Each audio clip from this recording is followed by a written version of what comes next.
El enigma del lago sagrado. Civilización Tiwanaku. Mucho antes de que el águila bicéfala del Tahuantinsuyo extendiera sus alas sobre los Andes, en la cuenca del lago más alto y sagrado del mundo, la vida latía con un pulso distinto. Allí, entre el cielo que parece tocar la tierra y las aguas que custodian secretos ancestrales, nació una civilización cuya influencia fue un río subterráneo que irrigó la historia de Sudamérica.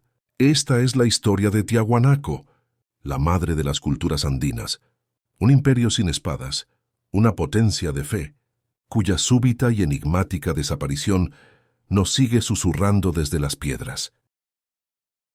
El origen humilde y la bendición del Titicaca. Los orígenes se pierden en la neblina del tiempo. Hacia el siglo XVI a.C., cuando lo que hoy es la impresionante ciudad en ruinas de Tiwanaku no era más que una modesta comunidad agrícola. Eran gentes sencillas, bendecidas por el lago Titicaca, su despensa y su proveedor. Vivían de la pesca y, sobre todo, de una agricultura ingeniosa. Utilizaron el sistema de camellones o waru-waru, una obra de ingeniería agraria que, al elevar la tierra y rodearla de agua, mitigaba las heladas brutales del altiplano, asegurando cosechas vitales, pero el verdadero punto de inflexión fue la domesticación de la llama. De ser un recurso cárnico, se convirtió en el motor del comercio. Esta humilde bestia de carga abrió rutas, permitió intercambios, y la pequeña aldea comenzó a mirar más allá de sus campos. A diferencia de otros imperios, que nacieron del estruendo de las batallas, Tiahuanaco se elevó a través del intercambio y el arte. Su cerámica se hizo codiciada, sus telas de lana de camélidos inigualables. El comercio tejió una red invisible que se extendió por el vasto altiplano, alcanzando las fronteras de las actuales Bolivia, Perú y Chile. No se expandieron con ejércitos, sino con la fascinación. Un imperio de prestigio, no de armas. Tiwanaku alcanzó su máxima gloria, el llamado período imperial, sin recurrir a la conquista militar. Esto la convierte en un caso anómalo y sublime en la historia precolombina. Su dominio no era directo, sino un primado cultural y religioso.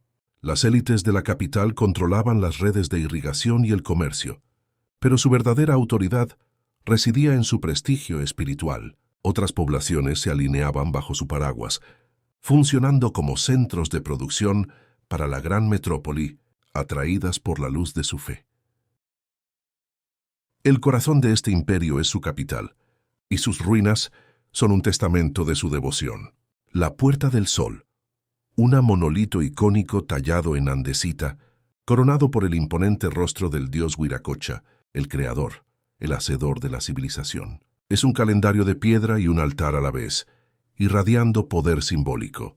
Acapana, la pirámide ceremonial, una estructura escalonada que se cree representaba el Pachamama o montaña sagrada, donde se realizaban complejas ofrendas. Pumapunku, un complejo que desafía el tiempo y la lógica. Sus bloques de piedra andesita y diorita, de un peso colosal, están cortados con una precisión casi quirúrgica, con ranuras y uniones que parecen haber sido hechas por máquinas. Su misterio es la prueba de una ingeniería y una cosmología que aún nos elude.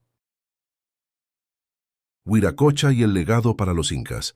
El culto al dios Wiracocha se consolidó aquí, junto con prácticas rituales como las ofrendas submarinas, en el lago Titicaca, entregando tesoros al Apu protector. Este prestigio religioso era tan magnético que no desapareció con Tiahuanaco. Siglos después, cuando el imperio incaico ascendió, adoptó al dios Wiracocha y consideró al Titicaca y a las ruinas de Tiwanaku como un lugar de peregrinación y nacimiento del mundo. El legado de Tiahuanaco es la semilla de la fe andina. Tan poderoso y longevo como fue, a partir del siglo X, Tiahuanaco entró en una decadencia vertiginosa y misteriosa. La gran capital, que pudo haber albergado a más de 20.000 habitantes en su cenit, fue abandonada a finales del siglo XI. ¿Qué fuerza pudo desmantelar un imperio basado en la fe y el comercio en solo unas pocas décadas? Inicialmente se culpó al cambio climático, a una gran sequía o a la alteración de la salinidad del Titicaca. Sin embargo, estudios posteriores sugieren que estos cambios climáticos fueron posteriores al abandono. Algo más había sucedido. Se barajó la posibilidad de una invasión, quizás de pueblos aymaras del sur, o en el contexto de la caída del vecino y militarista Imperio Wari en el actual Perú. Pero esta teoría no explicaba la selectividad del desastre, que parecía haber afectado solo a la capital. Hoy, la teoría más aceptada, sostenida por los hallazgos de cerámica. Tiahuanacota en diversos lugares, después del abandono de la capital, sugiere una hipótesis fascinante. Tiahuanaco no desapareció, se diseminó. Su caída no fue un genocidio, sino una descentralización forzada. Los asentamientos que habían crecido bajo su influencia, al alcanzar una madurez económica y política, simplemente se desligaron de la metrópoli. El prestigio religioso, su mayor fortaleza, se convirtió en su debilidad a largo plazo, al no tener un poder militar para forzar la cohesión. La cultura tiahuanaco se fragmentó y evolucionó de forma autónoma en diversas naciones aymaras. Las ruinas de Tiwanaku son una lección de historia.